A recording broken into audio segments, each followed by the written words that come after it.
केले आणि हातवारे करून तुम्ही अवमान केला आहे.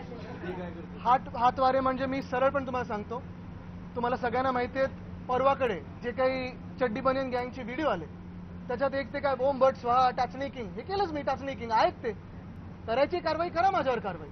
पण जे गद्दार उपमुख्यमंत्री म्हणून बसलेले आहेत, एवढे एहसान फरामोश नमक हराम व्यक्ती मी पाहिली नाहीये, एवढी निर्लज्ज व्यक्ती मी माझ्या आयुष्यात पाहिली नाहीये. तसं पाहिलं गेलं तर गेले 3 आठवडे विरोधी पक्ष म्हणून असेल किंवा सत्ताधारी पक्ष म्हणून असेल, आम्ही दोन्ही बाजूनी मंत्रिमंडळाला अनेक विषयांवर प्रश्न उपस्थित करतोय, घेरायचा प्रयत्न करतोय. हेतू काय नुसतं आमचं ते बॅकफूटवर जातील, आता हे होईल आता हे होईल असं नाहीये. पण जे आम्ही प्रश्न उपस्थित केलेले आहेत, मग ते बीएसटीचे असो, शेतकरी आत्महत्याचे असो, धारावीच्या जमीन घोटाळ्याचे असो किंवा कुठचेही इतर विषय असो, हे विषय आम्हाला सरकारकडून उत्तर पाहिजे आणि पूर्ण विधिमंडळाला पाहिजे, मग दोन्ही बाजूच्या विधिमंडळाला पाहिजे, दोन्ही बाजूच्या आमदारांना पाहिजे.